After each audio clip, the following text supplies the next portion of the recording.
do Pet. Já ouviu, né? O cachorrinho e o gatinho. Quinta-feira é o quê? O nosso quadro Pet Mix. Carlos Sansão já tá aqui com a gente, veterinário, que vai falar hoje sobre cuidados paliativos na medicina veterinária. Bom dia, Sansão. Bem-vindo. Bom dia, Gisele. Bom dia, Belmiro. Bom dia, Heinz. Bom dia para os nossos ouvintes. Vamos falar de cuidados paliativos na medicina veterinária e desmistificar aí algumas más impressões que a gente tem sobre a palavra paliativo. Vamos lá, porque paliativo a gente já pensa numa coisinha meio ruim, né? Meio pesada. Conta pra gente o que é esse universo, o que abrange. Paliativo parece aquele jeitinho, né? Ah, vamos dar um jeitinho aqui, mas não é, né? Não, bem pelo contrário. As pessoas têm de forma errônea uma impressão de que quando se fala de cuidados paliativos é que não se tem mais nada o que fazer, é já um diagnóstico de morte. E não é verdade. Cuidado paliativo, por definição, ele é aqueles cuidados multidisciplinares que eu vou aplicar quando o diagnóstico de uma doença é passível de morte, que ela pode vir a levar à morte. Ou seja, ela pode ser aguda ou crônica. Não necessariamente que aquele paciente vai vir a óbito. Mas eu preciso instituir vários cuidados assim que essa doença é diagnosticada. Isso é cuidados paliativos, ou seja, tive uma doença, eu já posso instituir todo um plano de cuidado com aquele paciente pensando numa forma ampla. E não só numa doença, porque nenhum paciente é a doença. Ele é um todo. Então, dentro dos cuidados paliativos, entra todo esse aspecto multidisciplinar e de cuidados, garantindo assim uma boa qualidade de vida para o nosso paciente. Pois então. E vamos falar um pouquinho então, né, a respeito desses cuidados, né, que são importantes, né? Então, dentro desses cuidados, a gente preza pelo alívio de dor, né? Primeira coisa é diagnosticar a doença e conversar com o tutor, né? Porque muitas vezes a gente faz já o cuidado paliativo sem nem o tutor saber, né? Por exemplo, durante o processo de envelhecimento, a gente pode fazer cuidados paliativos, a gente faz cuidados paliativos. Por quê? O processo de envelhecimento, querendo ou não, vai levar à morte. É natural da vida. Então eu posso instituir cuidados, para um plano para aquele pet, para que ele tenha uma boa qualidade de vida ao longo desse processo, minimizando dores, tirando as dores que ele possa vir sofrer, melhorando condição de alimentação, ambiental também, e, não menos importante, a gente fala também do cuidado da dor física, da dor mental, a dor do luto. Então a gente já prepara esse tutor também para esse processo que vai acontecer lá na frente, que é inevitável para todos nós e para os animais também. Então a gente já trabalha o cuidado paliativo pensando no sentimental também. Por quê? Quando eu tenho uma doença crônica, né, como o nome já diz, ela vai evoluir, ela não tem cura. Sim. Na maioria das vezes. E dentro desse processo vai ter várias fases. E eu preciso intervir dentro delas. Então, o acompanhamento com esse paciente vai ser maior, eu vou vê-lo mais tempo, eu vou conversar e o tutor vai notando esse processo. Só que ele está sendo avisado, ele está sendo orientado de como vai acontecer e o que nós vamos fazer em cada fase, em cada processo da doença. Então, esse cuidado é extremamente importante e traz uma segurança para o tutor e respeito pro animal, dignidade para esse pet durante todo esse processo. Porque é isso, né, Sansão? É uma coisa que a gente sabe que vai acontecer, então a gente tem que ter a melhor qualidade de vida nesse período. Para os pets também, a gente já vê isso com os seres humanos, mas os pets também precisam desse olhar. O que a gente pode incluir nesse cuidado paliativo que envolve aí esse trato de... O que a gente pode fazer pelo nosso bichinho? Obviamente, sempre, cada caso vai ter uma orientação específica, né? Porque pode ser alimentação, pode ser o fato de colocar rampas para o animal não ficar, enfim, pulando, né? Não se machucar.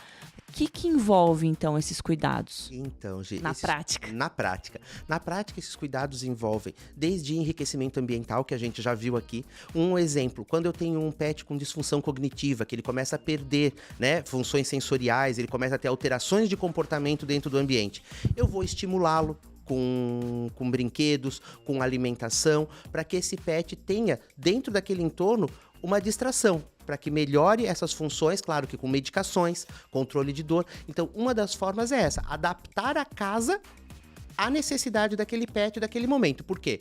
Um pet com uma doença crônica ou uma doença, né, com potencial risco de morte, ele é um pet novo a cada dia também. Então, cada dia é uma etapa a ser vencida. E quando o tutor está ciente disso, é muito mais fácil, porque essas adaptações são constantes e a gente vai trabalhando e trazendo esse conforto nesse período. Isso envolve aí várias etapas, né? Porque, por exemplo, se ele tá tomando uma medicação aí para qualquer doença que ele precise, ele vai ter que também ter um cuidado em relação à alimentação.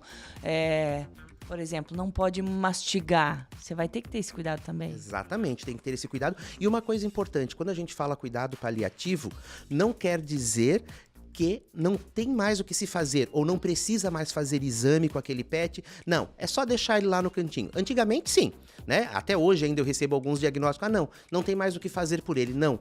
Durante os cuidados paliativos tem muito o que se fazer e exames são necessários porque eu vou monitorando através desses exames, trazendo qualidade de vida e vendo novas doenças oportunistas que podem aparecer nesse período e vendo ele como um todo. Isso é o mais importante nesse processo. E trazendo respeito a esse paciente e dignidade durante esse processo de fim de vida que eu acho que é primordial. Olha só, tem nosso ouvinte aqui participando com a gente e ele mandou o Fred. Diz que o Fred tá brincando com o tapete da cozinha e ele tem 6 meses de vida. Quem mandou foi o Nelson. Tá aí, ó, ele que é gateiro, tá lá o Fred. Ali, ó, Carlos. Ah, olha ali o Fred. Olha lá, brincando, brincalhão. Quer dizer, e também, né, eu acho que isso é importante, a gente saber os hábitos dos nossos pets pra entender que... Fred é lindo, hein? O Fred é lindo, né? Um gatão preto. Lindo, lindo, lindo, Fred. 6 mesinhos tem ele. Vai aprontar muito. Vai aprontar muito. Esse tapete vai ser revirado muitas vezes. Haja sofá. Coloque muitos arranhadores, ambiente, que ele vai arranhar menos os teus móveis. Arranhadores, caixinhas de papelão. Vai lá no mercado, busca uma caixinha de papelão e coloca pro Fred. Eu tenho certeza que ele vai adorar. E isso, a gente vendo, né, um animal jovem, saudável, a gente consegue perceber quando alguma coisa não tá certa, né? Então, é esse olhar também que a gente precisa ter, Sansão, sobre, poxa, agora meu pet tá ou tá doente, ou tá envelhecendo mesmo, então esses cuidados paliativos vão ser necessários. A observação do tutor, eu imagino que seja fundamental para entender. Eu preciso chamar um especialista aqui, eu preciso conversar com alguém para ver o que está acontecendo. Exato, Gi. E às vezes o tutor demora a perceber, porque esse processo ele é lento e gradativo. E quando o tutor às vezes percebe, já está muito acelerado. E o que a gente pode fazer? Daí sempre fica aquela orientação. Não tem nada, o pet não apresenta nada, mas faça um check-up ao menos anual nele, porque isso vai evitar que doenças, não que evitar, mas se a doença aparecer, ela vai aparecer no início. E eu vou conseguir tratá-lo muito mais fácil. E às vezes o olhar de uma pessoa de fora que não está todos os dias, fica mais fácil a percepção.